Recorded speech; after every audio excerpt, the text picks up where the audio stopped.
And then I'm reading it and I'm like, oh my gosh, that's a white man. Hey, welcome or welcome back to my channel. So listen, I know if you follow me, I always talk about my book jar. I thought today I would go through all of the physical books from my book jar that I read this year in 2023. After I picked them, I put them in here. So this has all of them that I've read, if you can see, a little stack. I'm only going to focus on the ones that I've read this year. And I'm not going to go into plot because knowing me, y'all know I don't know no plot. 3 books that actually never even made it. Can you see that? Hold on. That never even made it in my book jar because I read them as soon as I got them. First one is With a Vengeance by Freitas Moon.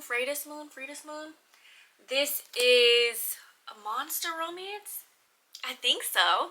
I got this off of their Etsy when they were having some kind of deal. I forgot for what.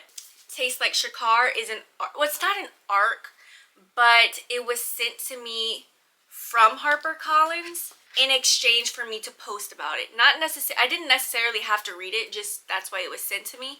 But I went ahead and read it before it was my turn to post, so highly recommend. This is actually a rom-com. This is by Nisha Sharma, by the way. She's the one who wrote Dating Dr. Dill. This is the second book in that series that follows a different couple. I believe Bobby and Bobby's the girl, and I forgot his name. Bunty. And I loved it. Well, I liked it. Honestly, I would have preferred if this were just a cozy mystery. A smidge of romance. This is The List by Yomi Adagok. It also came with this little, and it has a text message. Her and her fiance are about to get married. Before they can get married, there's a list that pops up on the internet. And this list is names of, I think, mainly men who have either abused someone, assaulted, harassed, you name it. And her fiance ends up on the list. They're trying to figure out like what's going on. Did you do that or what? Next, I'm gonna talk about them in the order I believe that I read them. That's why I have my list.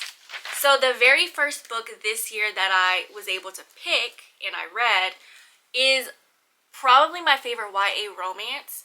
It is Counting Down With You. I absolutely love this. This is interracial. She is Bangladeshi. He's white. I, for the longest time, thought he was specifically Chinese.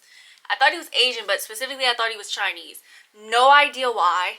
And then I'm reading it, and I'm like, oh my gosh, that's a white man. Electric Idol. This is the second book in the series. I love this. I actually read Neon Gods first a couple of years ago, like 2 years ago or something, like in 2021. And then I finally picked this, or 2022. I don't know. Yeah, 22. And then I finally picked this. I was so hesitant to read this because I honestly did not like Neon Gods, if I'm being honest. It just, I think I gave it a 4, but honestly, after reading this book and the other one that I'm going to mention, I'm going to go, if I haven't already, and switch it to a 3. This was by far my favorite. This is one of those retellings. I don't know.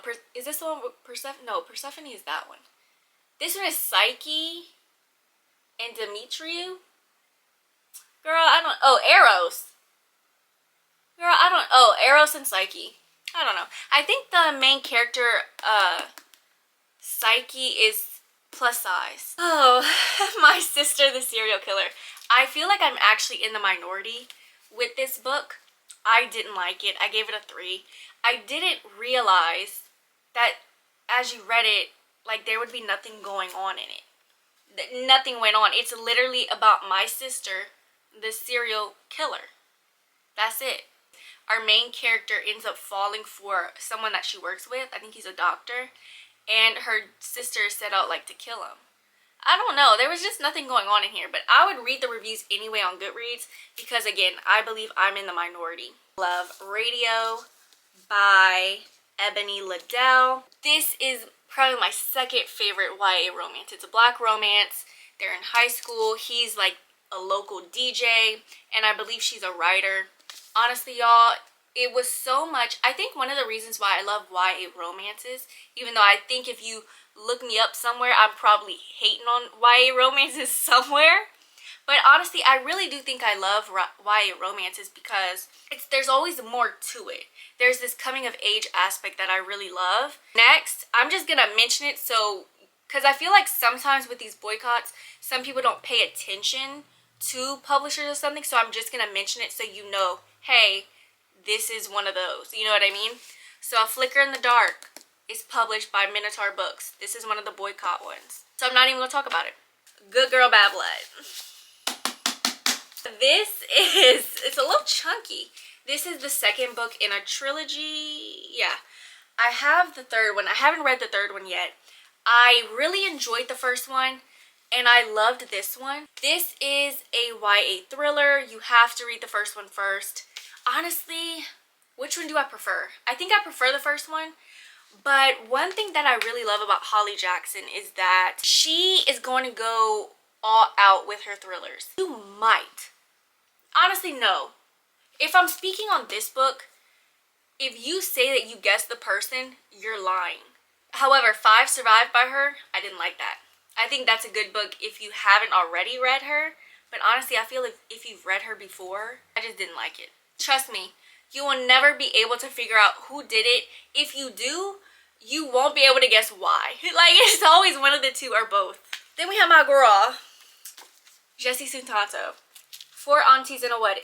Nope, yeah, 4 Aunties in a Wedding. I read A for Aunties. There's a third book coming out next year. This is the follow-up to this one. I honestly prefer this one over this one.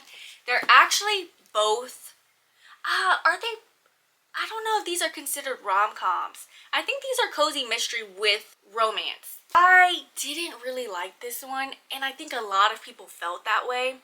I think what people didn't like is that she is marrying Nathan. Is that a spoiler? I mean, not really. Because, I mean, you can see it's a wedding and she's getting married. And she wasn't really with Nathan. I don't know why I remember his name. Oh, her name was Meddy. Yeah, Meddy. And she's marrying Nathan, who in the first book was her high school sweetheart or something, or college sweetheart. They broke up. And then they see each other somewhere in that first book. It's not my favorite. But trust me when I tell you, she's one of the authors that I will read everything of. My very first book of hers was The Obsession. And fun fact, my very first book that I picked out of my book jar back in 2022 was The New Girl by her. Ivies by Alexa Donne. I actually really enjoyed this book and I tabbed it. I don't know if you guys can see. A Curse of Shadows and Ice by C.A. Mara. It was good. I believe I gave this like a 4-star. The only thing that I didn't like about this is the conflict was put like 35 pages away from the end. So it wrapped up super quick and I'm like, what? This is a Sleeping Beauty? Beauty and the Beast retelling. I'm a sucker for retellings, even though most of the time I don't even remember like the exact story of whatever they're retelling. I know a lot of people don't really like it because it's like they're like, oh, it wasn't even really a retelling. I mean, in my opinion, it's not going to be exactly the same. Cinderella is Dead. Y'all, I have a couple of tabs. It's not my favorite Kaylin Barron book. And this, I believe, was my first book of hers. And I just, there was just something about it that was just so draining. I kept having to go back because I wasn't focusing as I read. That could be a me problem. It's not technically a reimagining of Cinderella. It's kind of like a dystopian of like what would have happened after Cinderella. Something like that. Then we have my other girl, Partners in Crime by Alicia Ray. Listen, this book is good, and I hate to compare books, but this one's better. I'm sorry, I just gotta put it out there. They're actually very, very, very similar. I gave this a 4.75. I probably gave this around a 4. The problem is they're both considered rom-coms. This one for sure I could see being a rom-com. It had, you know, some romance. You can obviously see. This is not a rom-com. I don't know why people keep promoting it like that. I think I've done it a couple of times just because everyone else is promoting it as that. But this is not a rom-com. But anyways, this is better in my opinion. But I would still suggest this. Just know that it's not all about the romance. It's about the heist. Or not even a heist. That one is a heist. This one is, I guess it's kind of like a heist, but they're trying to steal something back. The Girl with Stars in Her Eyes by Zio? I forgot. She has the pronunciation on her in her bio. This, I believe I gave like a 4.25, something like that. I really enjoyed it. It's a thickie. Kept imagining, what's her name? Her, the singer, songwriter, guitar player. Y'all know who I'm talking about. Fun fact, she was on, y'all remember on Disney Channel? For all my 90s Gen Z and my early 2000s Gen Z. Because millennials never want to include us in nothing, so I'm not talking about y'all. Even though y'all probably remember too. But I'm gonna be a hater. The big, oh, what was it called? The Next Big Thing on Disney? She was on there. So anyways, that's who I was imagining as her. I don't know if this would be considered a romance or not. It has it, but it focuses a lot on the music aspect. One of my favorite books of the year, You're Not Supposed to Die Tonight by Kaylin Barron. I absolutely love this book. It's a YA horror, probably a little bit of a thriller too. When I tell you I was scared out of my mind reading this book, I was so scared. I'm like, what is going on? And the book is very short.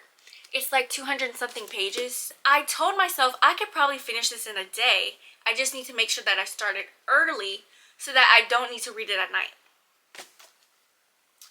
I read a little bit in the morning, then I had to read some more at night. And I actually had to stop at some point because I'm like, I can't do that.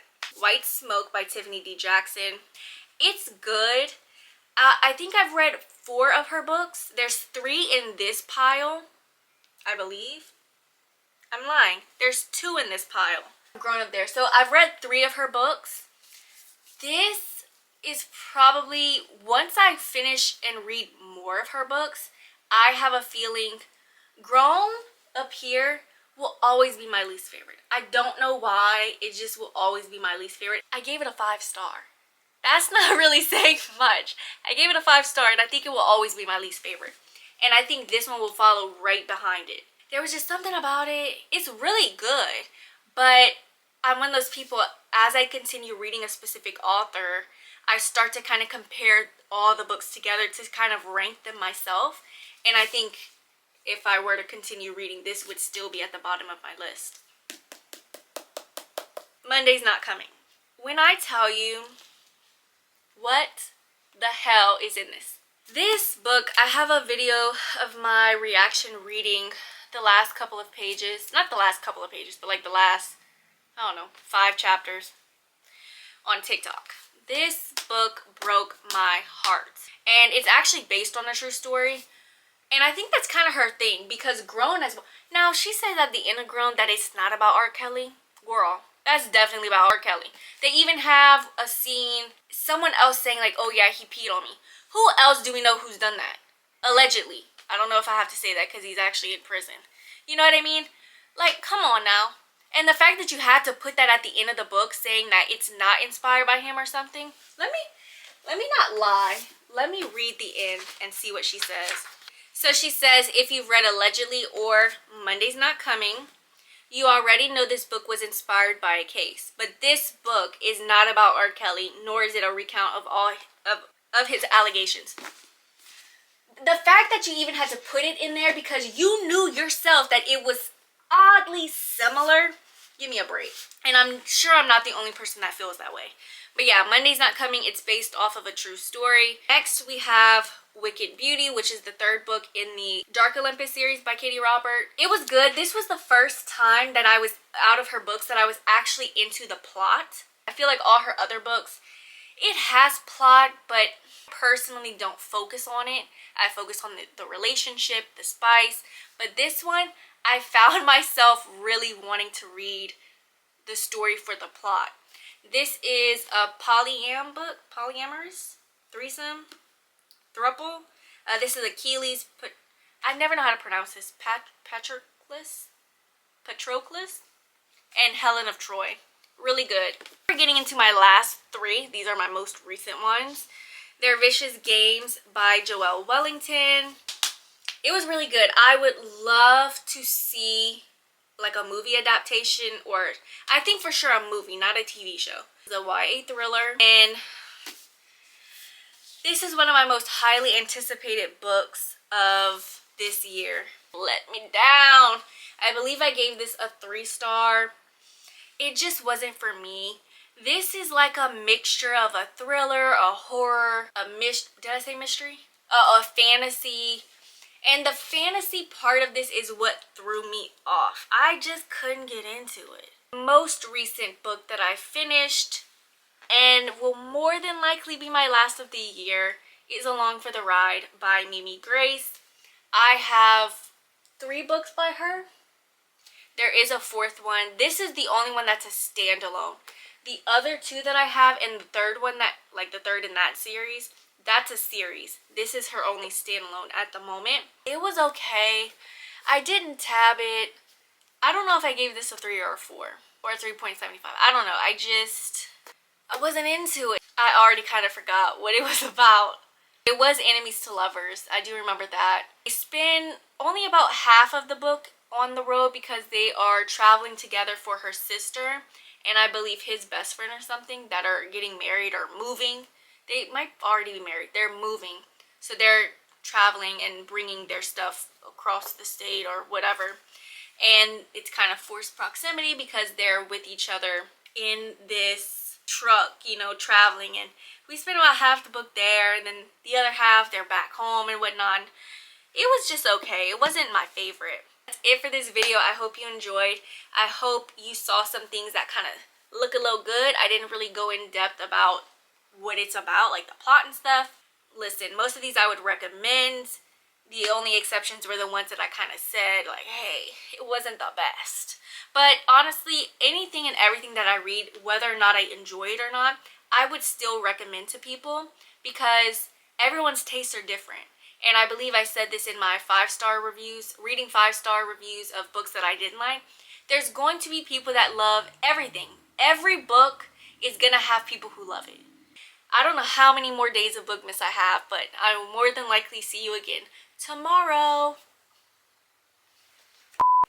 Okay, let's do. That's the issue.